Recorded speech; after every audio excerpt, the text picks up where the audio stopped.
Boa noite, igreja. A paz seja com todos, amém? Como eu sempre falo, uma graça de Deus muito grande estar aqui diante de vocês, né? Você abre a porta da sua casa para que a igreja entre, para que a palavra do Senhor entre. Então é uma honra muito grande estar com você neste culto. Nós estamos nesse momento em comunhão, estamos prontos com o coração preparado para ouvir, para entender, para guardar no nosso coração a palavra do Senhor. E é com muita alegria que mais uma quinta-feira estamos aqui reunidos em nome de Jesus, amém? E eu quero compartilhar uma palavra que o Senhor falou ao meu coração. Mais uma vez o Senhor falando sobre relacionamento, né? E nessa palavra o Senhor me lembrou muito um relacionamento, um relacionamento com Ele, como se tivéssemos um relacionamento de namoro. Porque quando a gente começa a namorar com alguém, a fase do namoro é a fase que a gente conhece a pessoa, certo? E é no namoro que a gente se prepara para o casamento. Esse é o objetivo do namoro, conhecer, criar relacionamento. E hoje nós somos a noiva de Cristo, né? Nós estamos aguardando, né, o grande dia, né, que o noivo vem buscar a noiva, né, que o Senhor vem buscar a igreja, que somos nós, para morar com Ele no céu. Mas eu te pergunto, será que nós estamos verdadeiramente buscando conhecer esse nosso noivo? Né? Será que nós estamos buscando conhecer verdadeiramente quem é Deus? Porque tudo é voltado para o Senhor Jesus, né? Deus, Espírito Santo, Jesus são um só. Então, quando a gente fala de um, a gente fala do outro. Quando a gente busca conhecer um, nós buscamos conhecer os três. Então, você tem buscado verdadeiramente saber quem é Deus? Sabe, do que Ele gosta? Como Ele como é o ser de Deus? Você já se parou para pensar isso? Porque nós estamos vivendo relacionamentos, mas será que a gente tem realmente conhecido quem é esse Deus? Porque Ele nos conhece desde o ventre, antes, né, da gente estar no ventre das nossas mães. Mas será que nós buscamos conhecer esse Deus? Com quem nós temos um relacionamento? Com quem nós buscamos e esperamos a segunda vinda? Né? Sermos buscados como noiva do Cordeiro. Então, nessas indagações, o Senhor moldou essa palavra dentro do meu coração. Eu quero ministrar isso ao teu coração nessa noite. Então, fique com os ouvidos atentos e vamos abrir o nosso coração. Por mais que a gente seja tão limitado, né, para entender o ser de Deus, na mente humana é muito limitada, eu quero te convidar a você abrir o seu coração, abrir a sua mente para o Espírito Santo falar ao meu coração nessa noite. Amém? Então, nossos versículos base para esta palavra estão em Jeremias, no livro de Jeremias, profeta Jeremias, no capítulo 9. Por favor, abra comigo a sua Bíblia, se você tiver aí na sua mão, no seu celular, talvez você esteja assistindo pela televisão, esteja com o celular na mão, abra comigo, lá em Jeremias, no capítulo 9, no versículo 23 e 24. Jeremias 9, 23 e 24. Amém? Que diz assim: Assim diz o Senhor: Não se glorie o sábio na sua sabedoria, nem se glorie o forte na sua força. Não se glorie o rico nas suas riquezas. Mas o que se gloriar, glorie-se nisto, em me entender e me conhecer, que eu sou o Senhor, que faço beneficência, juízo e justiça na terra, porque destas coisas me agrado, diz o Senhor. Certo? Então, se você tem riquezas, não se glorie nisso. Se você tem sabedoria, não se glorie nisso. Assim diz a palavra do Senhor. Se você quer se gloriar de alguma coisa, se glorie nisto, em me entender e me conhecer, que eu sou o Senhor. Então, o Senhor se agrada daqueles que buscam conhecê-lo. E dentro dessa nossa limitação, eu quero falar a respeito dos atributos do Senhor. E como esses atributos nos ligam diretamente a Jesus. Como esses atributos nos ligam diretamente ao sacrifício de Jesus na cruz do Calvário. Como os atributos de Deus nos ligam à vida eterna, à nossa salvação, à segunda vida de Jesus. Então, eu fiz alguns estudos, né, alguns estudos teológicos, e em alguns estudos que eu li, né, que eu dei uma estudada, alguns teólogos atribui, né, os atributos de Deus em duas divisões. Os atributos incomunicáveis e os atributos comunicáveis. E o que seriam esses atributos incomunicáveis? Esses atributos incomunicáveis são aqueles que Deus não compartilha com nenhuma criatura. São atributos que são somente de Deus, Ele não compartilha com ninguém, pertence a Ele. E o primeiro deles é a seidade. Que quer dizer isso? Quer dizer que Deus não depende de ninguém fora de si mesmo para ser o que Ele é. Ele não depende de ninguém, Ele não depende de mim. Um dia eu estava ouvindo a pregação da pastora Camila Barros, e ela falando, né, que lá no início, né, Deus, quem existia? Era apenas Deus. Né, quando Deus estava criando o céu, a terra e tudo, quem é que dizia amém? Haja luz. Amém? Não tinha, era apenas Deus. Então Deus depende dele mesmo. Ele não depende de mais ninguém para ser ele mesmo.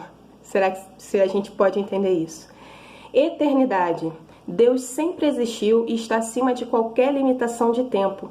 Para Ele não existe passado, presente e futuro, pois seu presente é sempre a própria eternidade, né? É o que o pastor Luiz sempre fala, né? Do tempo, Kairos, né? Nós estamos no Cronos, o Senhor Kairos. Ele está no início, no meio e no fim. Ele é eterno.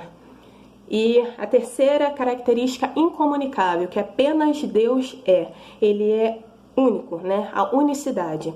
Deus é um, né? O que se reflete também essa característica dele na doutrina da Trindade, né?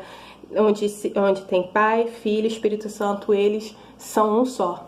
Então Deus é único e a Trindade, né, se forma três, se formam em um.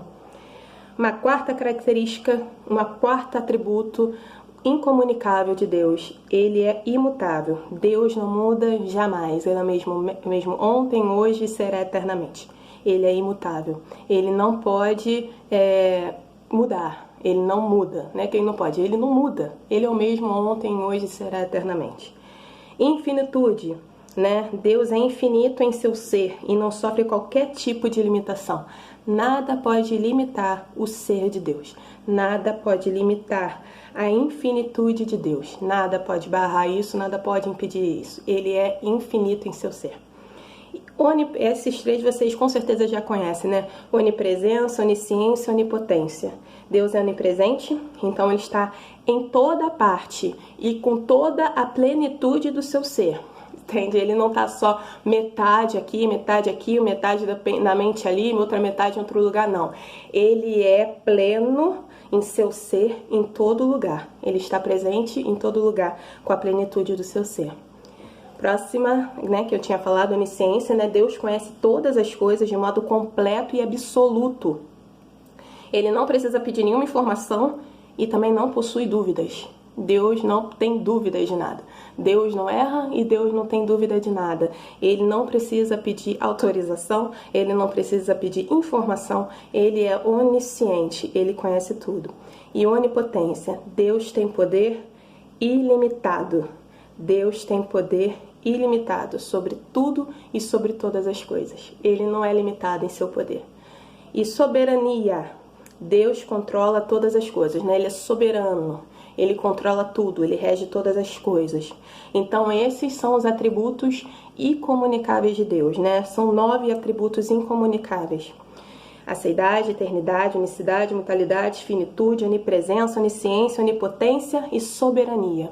Essas qualidades, né? Porque atributos são isso, são as qualidades, são as perfeições de Deus. Essas perfeições de Deus, essas características de Deus, ele não divide com ninguém. Agora vamos ao que interessa, que são os atributos comunicáveis. O que são atributos comunicáveis? São aqueles atributos que Deus compartilha conosco. São aqueles atributos que Deus compartilha conosco, a criação dele. Aqueles que creem nele, aqueles que buscam a ele. São esses atributos que Deus compartilha conosco, seus filhos. E o primeiro deles é o amor. Deus é amor. Ele não apenas tem o amor, ele é o amor. Lá em 1 João, capítulo 4, versículo 8, diz assim: aquele que não ama não conhece a Deus, porque Deus é amor. Então você vê que fica bem claro que Deus não tem amor, ele é o próprio amor. Então é essa característica, esse atributo, ele compartilha conosco. O amor de Deus é compartilhado conosco, mesmo sem a gente merecer. Segunda característica comunicável do Senhor para conosco é bondade. Deus é bom. Né? Você vai pensar, é um atributo ligado ao amor. Sim, um atributo ligado ao amor, mas são coisas diferentes. Deus é bom. Em tudo que Ele faz, Ele é bom, mesmo que um homem não entenda. Né? Lá em Salmos, no capítulo 100, versículo 5, diz assim: porque o Senhor é bom e eterna a sua misericórdia, e a sua verdade dura de geração em geração. Tudo o que o Senhor faz é bom. Tudo o que o Senhor faz é bom. Ele é a bondade, Ele é a bondade, Ele é a verdade, sua verdade dura de geração em geração. A terceira característica que Deus compartilha conosco, e você deve saber muito bem disso, é a misericórdia do Senhor. As misericórdias do Senhor se renovam a cada manhã, né? A gente sempre leu isso, a gente sempre aprendeu isso, e através dessa misericórdia, o Senhor nosso Deus revela a sua compaixão. Né? Compaixão é a misericórdia de Deus sendo revelada em nossa vida. Deus tem misericórdia de nós. Lá em Efésios 2, versículo 4 e 5 diz: mas Deus, que é riquíssimo em misericórdia, pelo seu muito amor que nos amou, estando nós ainda mortos em nossas ofensas, nos vivificou juntamente com Cristo. Pela graça sois salvos. Amém? Pela graça, por essa misericórdia que nos alcança toda manhã, né, que é renovada todas as manhãs, essa misericórdia que nos alcança. É a causa de nós não sermos consumidos, é a compaixão do Senhor que não faz a gente ser destruído. E em quarto atributo comunicável do Senhor é a sabedoria. Sabedoria, sim, Deus compartilha conosco da sabedoria dele. Né? Se você pedir a Deus, Ele te concede sabedoria, né? Salomão, né, é o exemplo mais óbvio que a gente tem, né, mais conhecido, que ele pediu sabedoria. E Deus ungiu ele com muita sabedoria. E Deus é infinitamente sábio. Ele próprio é a fonte da sabedoria. Amém? Ele próprio é a fonte. Ele é a fonte. A sabedoria verdadeira. Ele é a fonte da sabedoria verdadeira. Vamos lá, e o quinto atributo comunicável de Deus, justiça. Deus é plenamente justo e perfeito em sua retidão. Ele é sempre, entenda isso, ele é sempre perfeito em sua retidão. Ele é sempre correto em seus juízos. Guarda essa palavra, ele é sempre correto. Às vezes a gente fica querendo entender de justiça, fazer justiça com as próprias mãos, mas o ser humano não entende nada de justiça. Né? Nós não entendemos nada de justiça. Talvez você pense, mas a gente tem tanto advogado, nós temos juízes, quantas vezes, principalmente nós, né, brasileiros, como a nossa justiça é falha, como a nossa justiça, né, é falha demais. Então, quem entende verdadeiramente de justiça é o Senhor. Próximo atributo, qualidade, perfeição que o Senhor compartilha conosco é a santidade. Deus é totalmente separado do pecado e totalmente comprometido com sua honra. Ele é santo.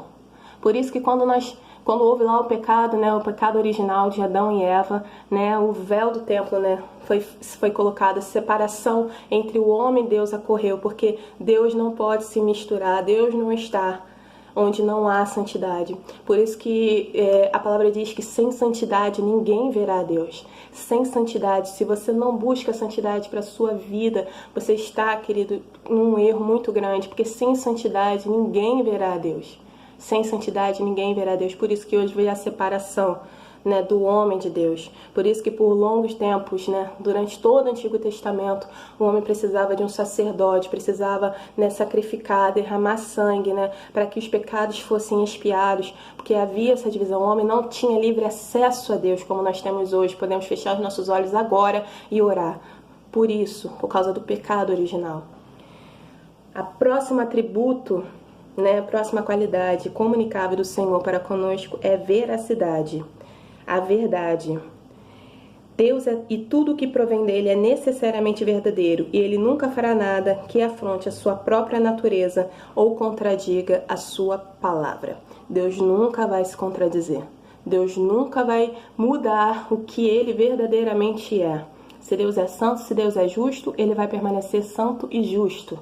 Se Deus é verdade, então Ele vai permanecer verdade. Deus não é mentira. Deus não está onde há mentira, onde há o engano. O próximo atributo é a liberdade. Deus não precisa de nada nem ninguém para fazer o que Ele quer. Né? E aí nós temos um exemplo lá, né, no versículo 40, no capítulo 40, versículo 13 de Isaías, que diz: quem guiou o Espírito do Senhor? Ou como seu conselheiro o ensinou? Né? Não tem isso, o Espírito é livre. Né? O Espírito Santo ele é livre. Deus não precisa de ninguém para fazer o que Ele quer. O Espírito Santo, graças a Deus, né? Graças a Ele nos escolheu para sermos morada dEle, para Ele nos usar, né? Na casa dEle, para a obra dEle. Ele nos escolheu para isso, mas o Espírito Santo é livre. Ele não precisa de nada nem ninguém para fazer o que Ele quer. Ele é todo poderoso verdadeiramente e Ele compartilha essa liberdade, a liberdade verdadeira, que é a liberdade que está em Jesus. Né? É essa liberdade verdadeira que Ele compartilha conosco. E o último atributo que Ele comunica conosco é a paz. Nada nele ou em alguma de suas ações há algum tipo de confusão ou desordem. Não há. Nada nele há confusão e desordem. Então, se há aí na sua vida, alguma área da sua vida, muita confusão, muita desordem, começa a orar, começa a chamar Deus, começa a rever a situação e começa a chamar Deus para dentro, porque onde Deus está, não há confusão, há paz. E dentro disso tudo, né, vamos revelar, né, fomos 9 atributos comunicáveis, são aquelas perfeições, as qualidades que Deus compartilha conosco.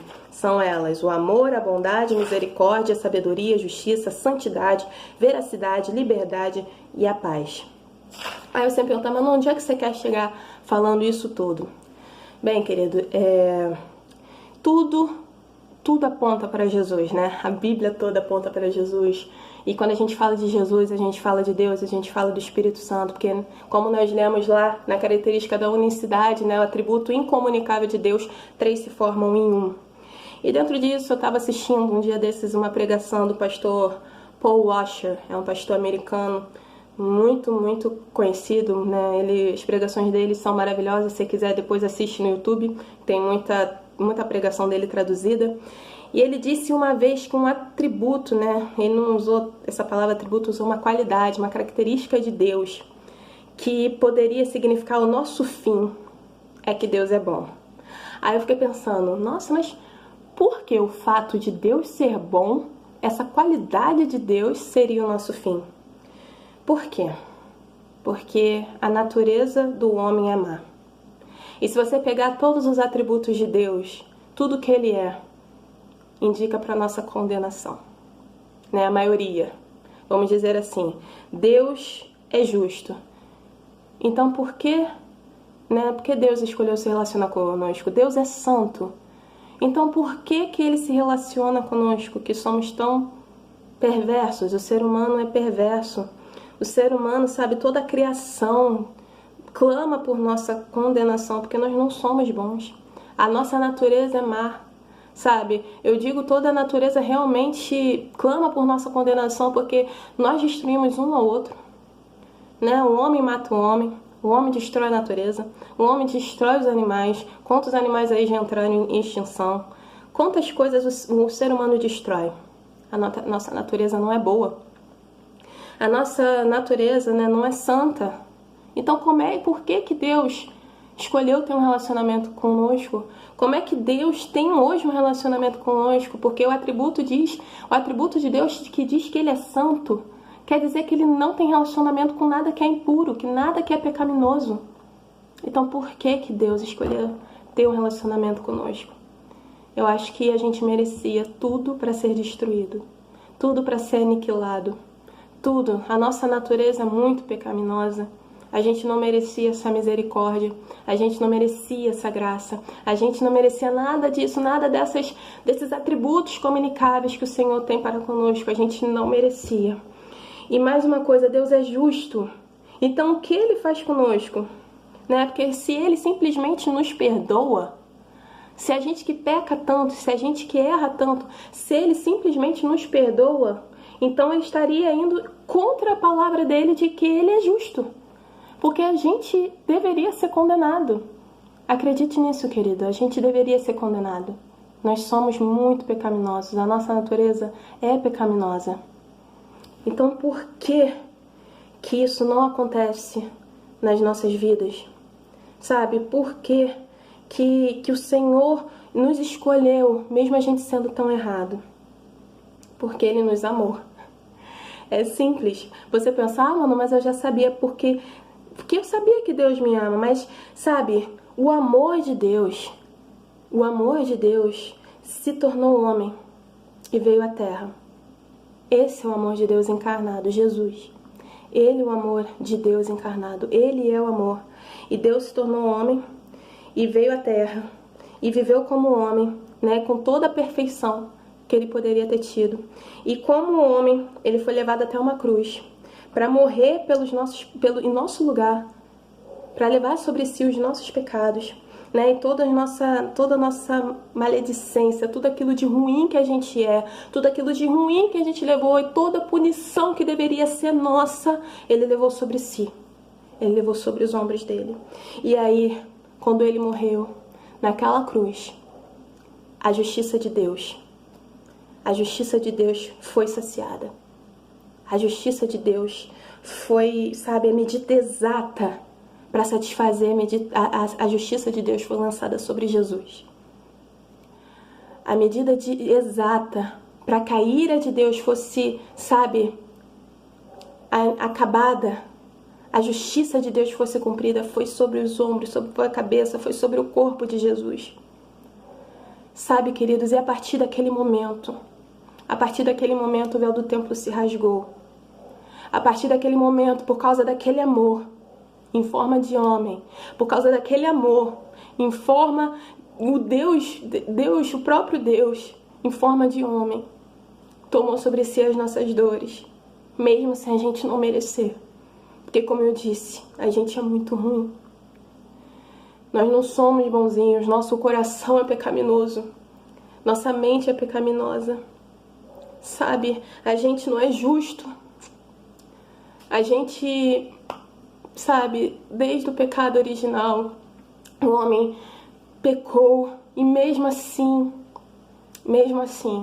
o Senhor decidiu enviar o seu Filho. O próprio Deus se fez homem e levou sobre si os nossos pecados. E a morte de Jesus, cada gota de sangue derramada, era necessário. Só Ele poderia, só Ele, mais ninguém. O puro, perfeito, verdadeiro, só Ele poderia saciar essa justiça de Deus. E através dele, nós somos justificados. Por isso que o véu do templo se rasgou e hoje nós temos livre acesso ao Pai. Por isso que hoje nós temos livre acesso ao Pai. Porque quando vem a condenação, Deus aponta para a cruz de Jesus. Ele morreu no lugar deles. Eles já estão justificados. Sabe, quando vem a condenação pelo nosso pecado, quando o inimigo vem tentar nos apontar, falar que nós pecamos, Deus fala, mas o meu filho morreu no lugar deles. E aquele sangue foi o suficiente. Não precisa de mais. Aquele sangue é suficiente, puro, precioso, verdadeiro sangue, inocente, perfeito. Ele foi necessário. E a minha justiça já está sanada, porque Ele levou sobre si todos. Você pode imaginar o pecado de toda uma humanidade sendo levado nas costas de um homem? Porque o Senhor Jesus era 100% Deus e 100% homem. 100% homem porque Ele tinha carne, Ele tinha ossos, órgãos, como nós. E Ele levou sobre si. E naquele momento, toda a justiça de Deus foi sanada, foi satisfeita. E por causa disso, nós temos livre acesso ao Pai. Por causa desse amor, dessa entrega, nós temos livre acesso ao Pai. Entenda toda a ira de Deus que deveria ter caído sobre nós, caiu sobre o seu único Filho amado. E por conta disso, hoje nós temos livre acesso ao Pai. E hoje nós temos em nós todos os atributos. Se você quiser, óbvio, todos os atributos de Deus, Ele compartilha conosco. Ele compartilha conosco, vamos lá, o seu amor, a sua bondade, a sua misericórdia, a sabedoria. Se você pedir sabedoria, Ele te dá. A justiça de Deus, Ele compartilha comigo e com você. A santidade de Deus, Ele compartilha comigo e com você. A veracidade, a verdade de Deus, a liberdade, a paz que excede todo esse entendimento, todos esses atributos comunicáveis, está conosco. O Senhor compartilha com seus filhos. Basta você crer no Senhor Jesus como Senhor da sua vida. Talvez você esteja imaginando assim, mas Manu, como é que eu faço isso? Eu sou tão pecador, sou tão pecadora. Se renda ao Senhor Jesus. E Ele vai fazer parte da sua vida. E você não vai mais ter peso nas suas costas. O Senhor Jesus levou sobre si as nossas dores, a depressão, a angústia, a ansiedade, a tristeza, a melancolia, a sensação de incapacidade. Tudo Ele levou. Todas as nossas dores, todas as nossas mazelas, todos os nossos pecados. E por causa desse sangue que foi derramado, hoje nós somos justificados. O Senhor nos elegeu para sermos santos, para Ele ter um relacionamento íntimo, puro e sincero contigo, comigo. E hoje Ele compartilha conosco todas essas perfeições, todos esses atributos. Todas essas perfeições, esses atributos. Então você deve estar pensando, mas Manu, eu estou pecando. Então, querido, não permaneça nesse pecado. Peça perdão ao Senhor Jesus, porque creia que todos os pecados Ele levou na cruz. O Senhor te justifica. O inimigo não pode mais te apontar. O inimigo não pode te condenar. Mas faça isso.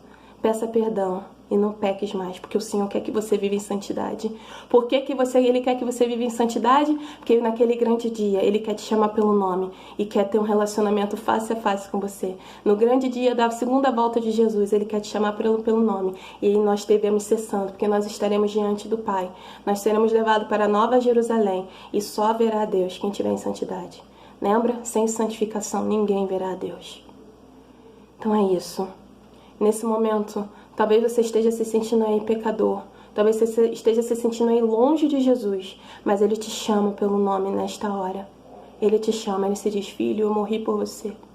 Eu morri por você porque eu quero compartilhar tudo que eu posso compartilhar com você. Eu quero compartilhar do meu amor, da minha paz, da minha justiça, da minha verdade. Eu quero compartilhar porque eu te amei. Eu te amo. Esse é o nosso Deus. E neste momento eu quero orar pela sua vida. Talvez você esteja se sentindo culpado, triste, talvez até arrependido, com remorso de tanta coisa. Mas o Senhor Jesus quer tirar isso do seu coração. Ele é o seu Pai, Ele morreu por você. Ele morreu por toda a humanidade. Naquele grande dia, no grande dia que o Senhor virá, Ele quer que você esteja junto com Ele, porque a salvação não é para meia dúzia de pessoas. Eu creio que Jesus morreu por toda a humanidade. Então, neste momento, feche seus olhos. Eu vou orar pela sua vida. Você fala para o Senhor aquilo que está te angustiando, aquilo que está tirando a tua paz, o teu sossego, aquilo que tem te afastado dEle. E neste momento eu vou orar por você. E você ora junto comigo. Amém? Espírito Santo de Deus, nessa hora, meu Deus, eu entrego a Ti cada vida que está ouvindo, meu Deus, essa pregação, cada lar, meu Deus, que abriu, meu Deus, as portas, meu Deus, para a entrada da Tua palavra. Eu te peço em nome de Jesus, Senhor, toque em cada coração, toque em cada mente. Meu Deus, em nome de Jesus, traz, Senhor, agora em nós o arrependimento, meu Deus, por tudo aquilo que nós fizemos de errado contra Ti, por todos os nossos pecados, um verdadeiro arrependimento, Senhor, porque agora, meu Deus, nós entendemos o Teu amor, nós entendemos, Senhor, que o Senhor quer compartilhar conosco aquilo que o Senhor é, não porque a gente merece, meu Deus, não, nós somos maus, nós somos injustos, mas, Senhor, porque o Senhor nos ama, e hoje nós podemos entender um pouco, meu Deus, da grandeza desse amor, dessa misericórdia, dessa bondade que nos alcança todos os dias. Senhor, eu entrego cada vida em Tuas mãos, entrego cada coração, cada mente, cada alma, e eu te peço, Espírito Santo de Deus, tira, meu Deus, todo o peso espiritual dos ombros, toda a tristeza, depressão, todo o remorso, toda a angústia, meu Deus, em nome de Jesus, arranca de cada peito e dá, Senhor, a paz, Pai, que excede todo entendimento, essa paz, meu Deus, verdadeira, que o Senhor compartilha conosco, essa paz que vem de Ti, ó Deus. Em nome de Jesus, traz esse refrigério, essa paz para cada coração, para cada mente, cada alma. Que haja agora, meu Deus, uma metanoia, meu Deus, uma mudança de mente. Que haja arrependimento verdadeiro, meu Deus. Que haja arrependimento verdadeiro, meu Deus, Deus, porque agora nós entendemos o valor desse sangue que foi derramado, o teu sangue, Pai, que foi derramado na cruz para nos salvar. Nós entendemos, meu Deus, e com o coração arrependido, nós abrimos, meu Deus, a nossa vida para Ti totalmente, verdadeiramente. Nós abrimos o nosso coração para Ti, Espírito Santo, verdadeiramente. Vem fazer morada, meu Deus, nos nossos corações. Em nome de Jesus, Senhor. Em nome de Jesus, Senhor, toca, meu Deus, em cada um. Toca em cada família, em cada lar. Meu Deus, em nome de Jesus, meu Deus, toca, meu Deus, em cada mente, em cada coração. Em nome de Jesus, Pai. Em nome de Jesus. É o que nós pedimos e agradecemos. Em Teu nome, ó Pai.